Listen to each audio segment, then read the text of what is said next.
Welcome to The Explainer. So let's talk about something huge. How do you build a global community basically from scratch? Well, today we're going to dig into the incredible story of a Buddhist organization that did exactly that. And the answer is pretty fascinating. I mean, think about it. How does a tiny group in a pretty rural town explode into a global movement with millions of followers? That's the core question we're looking at with the story of Master Heng Yun and Fo Guang Shan. And believe it or not, it all started in a small, humble temple in Yilan, Taiwan, way back in the 1950s. No grand monastery, just a simple beginning. All right, so let's dive right in. We're starting in this small town, Yilan. And this place is key. It wasn't just some random starting point. Master Heng Yun himself called it the fundamental source of everything that came after. And that quote right there says it all, doesn't it? It just drives home how crucial those early days were.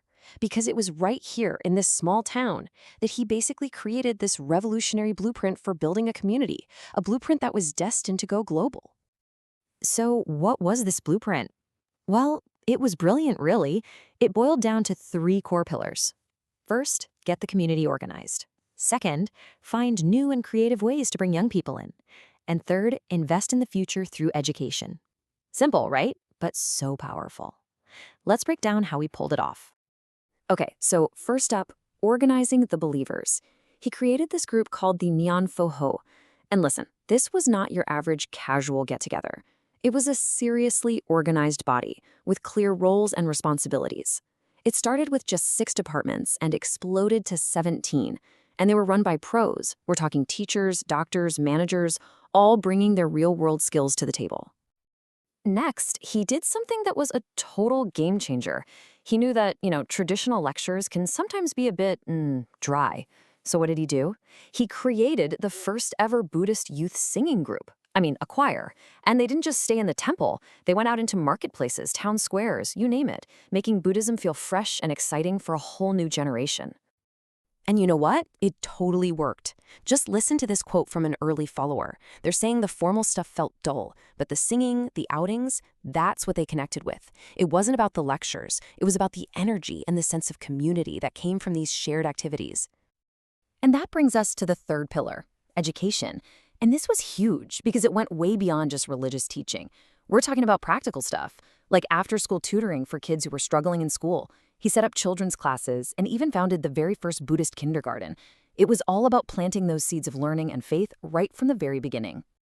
Okay, so the blueprint was a success in Yilan. It worked.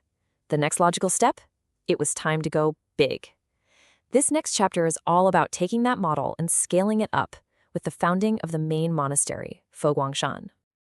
And you can see how methodical this all was. The 1950s were all about experimenting, laying that crucial groundwork. Then, in '67, the monastery becomes official. And just a few years later, in 1974, they hold the first big member assembly. This was the moment it all became a formal, large-scale, structured organization ready for this massive, growing community. Now, at the heart of this bigger, more formal organization were 3 key groups. Think of them as the new pillars designed to structure and, really, to empower the entire lay community. Each one had a super specific and vital job, whether it was bringing people together, recognizing contributors, or organizing all the volunteer work.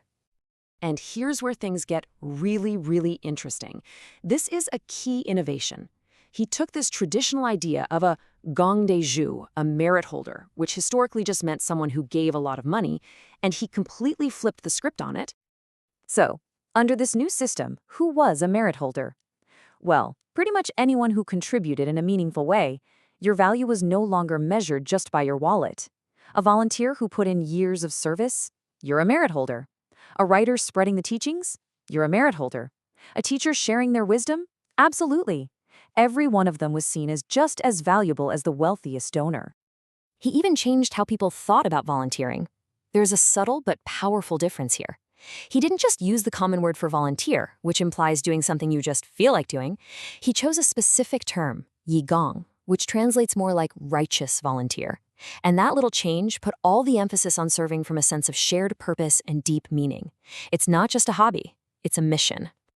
And this is so crucial. He didn't just talk the talk, he walked the walk. This quote says it all. It wasn't just some nice philosophy he wrote down, it was how he lived. He truly believed that to get people to volunteer, you have to serve them first. He would personally bring them tea, serve them food, all to show them, I see you, I value you, and I respect what you're doing. So, where does all this lead? This whole philosophy of empowering every single member, it all comes together in the creation of the Buddha's Light International Association, or BLIA. This is the moment the Yilan model officially went global. And the goal here was seriously ambitious. The idea was to take Buddhism completely outside the monastery walls and across national borders. And look at this. At the very first founding conference in LA back in 1992, they had people from 45 different countries and regions. This was the birth of a truly global organization, run by and for lay believers. What we're seeing here is a massive shift in thinking. It's a total paradigm change. The old way, it was all about the monastics, and everything happened inside the temple. But this new vision flips that completely. The focus is now on all believers. The action moves out of the temple and into society. An ordinary person is no longer just a follower. They can be a teacher, a leader, a force for good in their own community. And it's all happening on a global scale. So why did he do it? Why found this huge international organization? When people asked, this was his answer. It was about creating a legacy. But listen carefully, it wasn't about his legacy. It was about enabling every single member to leave behind their own history, to add to society's compassion, and to make a real contribution to the world. It's a legacy built by everyone. All right, so after looking at this incredible journey, this story of community building that unfolded over decades, what's the big takeaway here? What are the lessons we can pull from this? It really boils down to this powerful four-part model. First, you've got empowerment. Put your members at the absolute center of everything you do. Second, give them a structured organization so they have clear ways to participate and contribute. Third, never stop innovating. You have to keep adapting to meet the real needs of your community. And finally, and this is a big one, radical inclusivity. You have to redefine what value means, making sure that time, talent, and service are just as important as money. And that leaves us with one final thought to chew on. Think about any modern organization today, whether it's a company, a nonprofit, even just a local club. What really happens? What's the potential when you stop treating your members like a passive audience and start making them the living, breathing core of your mission?